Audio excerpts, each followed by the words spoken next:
Hi hello welcome to Suman TV. నేను మీ Roshan. Present నాతో పాటు ఒక స్పెషల్ గెస్ట్ ఉన్నారనమాట. ఈజ్ నన్ను రాజ్ కుమార్ గారు. హలో రాజ్ కుమార్ గారు, నమస్తే. నమస్తే నమస్తే. మీరు వచ్చిన టైం బాగుంది కాబట్టి మీకు మంచి సినిమాలే పడ్డాయి. కానీ ఈ 35 years ఈ కెరీర్లో చాలా తక్కువ సినిమాలు చేశాడనే చెప్పుకోవచ్చు. అంటే ఈ 35 years ఎన్ని ఉన్న మీతో పాటు కంపేర్ చేసుకుని మీతో పాటు వచ్చిన ఆర్టిస్టులు అందరూ వందల కొద్ది సినిమాలు తీశారు. 200, 300, 500 కూడా టచ్ అయిన వాళ్ళు ఉన్నారు ఆర్టిస్టులు. అంటే ఒక్కొక్క రోజు 2 షిఫ్ట్లు, 3 షిఫ్ట్లు, 5 షిఫ్ట్లు కూడా చేశారు కొంతమంది. అంత బిజీగా ఉండాలి మీరు యాక్చువల్గా చెప్పాలంటే. కానీ అంత బిజీగా ఉండలేకపోవడానికి గల కారణం అంటే ఏమైనా గట్టిగా ఉందా సార్? కారణం అంటే ఏంటండి, ఇప్పుడు మీరు అన్న దాంట్లో ఒక పాయింట్, భలే పాయింట్ అండి. ఇప్పుడు మేము వచ్చినప్పుడు ఇండస్ట్రీ, నేను వచ్చిన టైంలో మేమందరం ఒక బ్యాచ్ ఉన్నాం. ఆ టైంలో నేను, శ్రీకాంత్, మన శ్రీకాంత్, ఇక్కడ తమిళ్లో విక్రమ్, తర్వాత అజిత్, తర్వాత తిరుడా దొంగ దొంగ ఆనంద్. సో మేమందరం ఒక టైంలో వచ్చిన హీరోస్ సార్ మేమందరం ఆ టైం. సో శ్రీకాంత్ అన్న మీరు ఒక టైం. శ్రీకాంత్ నాకన్నా 1 year, 1.5 years, 2 years maximum. Okay. తను సీనియర్, నాకు సీనియర్ ఇది. తర్వాత ఆ గ్యాప్ నేను వచ్చాను. తర్వాత ఇంకా విక్రమ్ ఇక్కడ అప్పుడే వచ్చిన హీరో అనమాట. అజిత్ కూడా అదే టైంలోనే వచ్చాడు. ఇంకా మన ఆనంద్ అంటే దొంగ దొంగ టైంలో ఇది వచ్చాడు అనమాట. ఓకే. సో మేమందరం ఇప్పుడు నేను విక్రమ్ మేమందరం ఏంటంటే మన నడిగర్ సంఘం కళా మాస్టర్ కోరియోగ్రాఫర్ దగ్గర మేము డ్యాన్స్ క్లాస్లో మేమందరం కొలీగ్స్ అనమాట. మేము కలిసి ఇది చేస్తునేవాళ్ళం అనమాట. నా ఫస్ట్ తమిళ్ పిక్చరు నేను అజిత్ కలిసి యాక్ట్ చేసాం. తెలుగులో పరువు ప్రతిష్ఠ సినిమా. పరువు ప్రతిష్ఠలో సుమన్ గారు, నేను హీరోలు అనమాట. సురేష్ కూడా ఉండేవాడు అందులో. సో తమిళ్లో సుమన్ గారి వేషం నేను చేశాను, నేను చేసిన వేషం అజిత్ చేశాడు అనమాట ఇక్కడ. Okay. Same director VC Guhanathan గారు. దానికి ప్రొడ్యూసర్ వచ్చేసి మన ప్రతాప్ ఆర్ట్స్ రాఘవ గారు ఇక్కడ. ఓకే. సో నా ఫస్ట్ తమిళ్ ఫిలిమే మంచి సిల్వర్ జూబ్లీ ఫిలిం అది. నేను అజిత్ చేసాం అనమాట. తర్వాత విక్రమ్ నేను తెలుగులో బంగారు కుటుంబం ఇవన్నీ చేసాం. ఇంకో పిక్చర్ ఆకాంక్షను ఒకటి చేసాం. సో 2 పిక్చర్లు కలిసి వర్క్ చేసాం అనమాట. సో ఇట్లాగా ఆ టైంలో ఒక ఇది వచ్చాం. కానీ నాకేంటంటే ఈ చిరంజీవి గారి లాగా ఉంటాడు ఇదనేది స్టార్ట్ అయింది సార్ మధ్యలో. ఆ టైంలో దానివల్ల సినిమాలు తగ్గిపోవడం కాదు, వస్తానే ఉన్నాయి.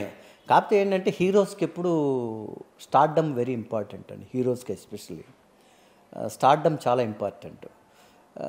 మనం ఏం చేసినా కూడా అదే ఇది కనిపించడము ఇవన్నీ ఏంటంటే నాకు కొంచెము ఒకలాగా అనిపించింది.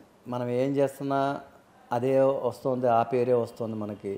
లేదు ఇదే కష్టం, మనం వేరే స్టేట్లో పడదాం అనేసి నేను కర్ణాటకకి వెళ్ళడం జరిగిందనమాట. దేవుడి దయ వల్ల కర్ణాటకలో కూడా అక్కడ ప్రేక్షకులందరూ నన్ను చాలా బాగా ఆదరించారు.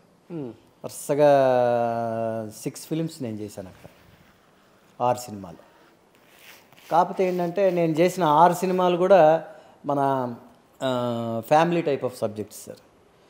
అప్పుడే హీరోకి ఏంటంటే యాక్షన్ ఫిలిమ్స్, మాస్ ఇమేజ్ అనేది వెరీ ఇంపార్టెంట్ సార్. ఒక స్టార్డమ్ రావాలి హీరో కంటే మాస్ ఇమేజ్ చాలా ఇంపార్టెంట్. ఇప్పుడు నాకన్నా 1 year, 1.5 years ముందు సాయి కుమార్ గారిది అప్పుడు ఆ టైంలో police story, it's a very big hit. So ఒక మాస్ హీరో ఇమేజ్ వచ్చింది ఆయనకి ఆ టైంలో. సో మనకు అలాంటిది వచ్చినప్పుడే మనం నిలబడగలుగుతాం సార్. లేదంటే ఏమవుతుందంటే జస్ట్ అప్పట్లో ఒకప్పుడు మనకు శోభన్ బాబు గారు, జగపతి బాబు గారు లాంటి సినిమాలు ఉంటాయి చూడండి, ఫ్యామిలీ ఓరియంటెడ్, లేదా హీరో, 2 హీరోయిన్లు, ఇలాగా అలాంటి టైప్ ఆఫ్ సబ్జెక్ట్సే అయ్యే ఉన్నాయి. అలా చేసుకుంటూ వస్తున్నా. అంటే ఒక మాస్ ఇమేజ్ అనేది రాలా నాకు.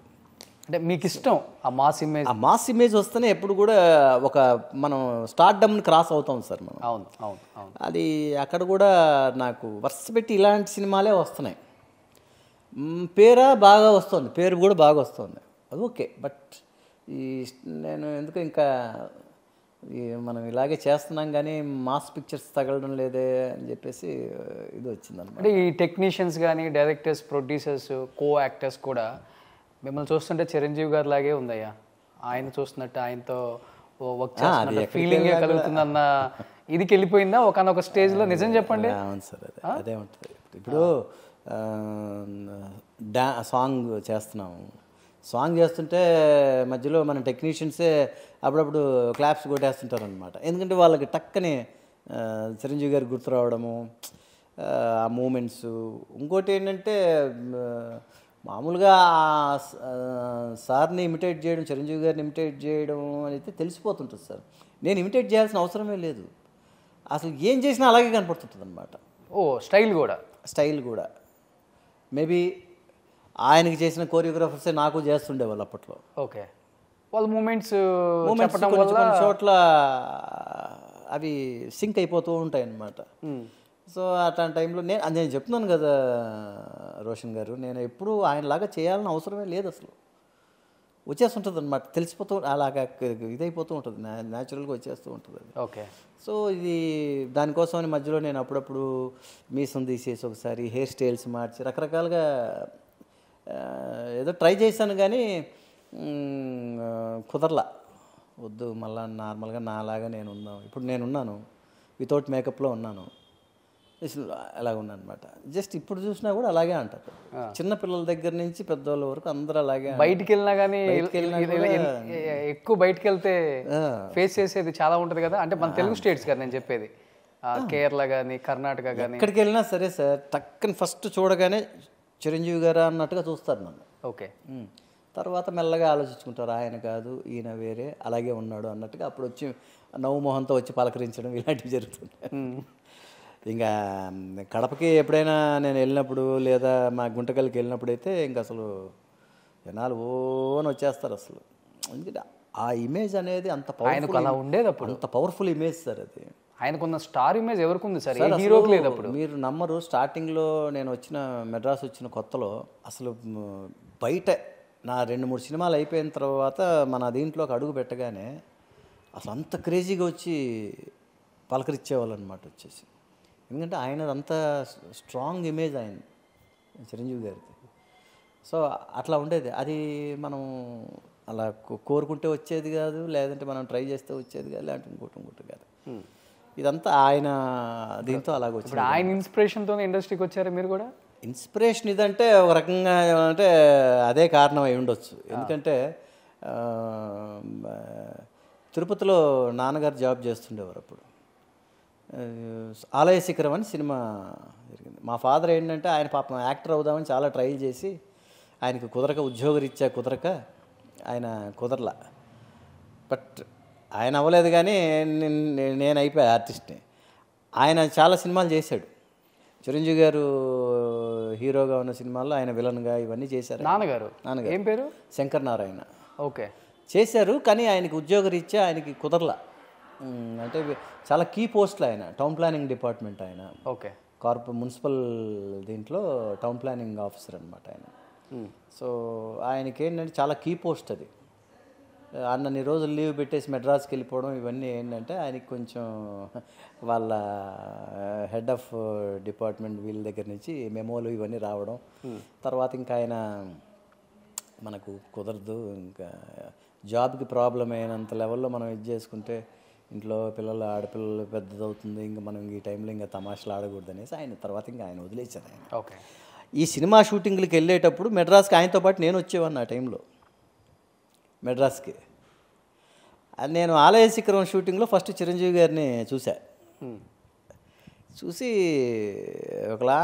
ఒక ఇది మనం కూడా అవ్వాలి హీరో అనే ఆలోచన రావడం అనేది అక్కడ చూసిన తర్వాతే వచ్చింది.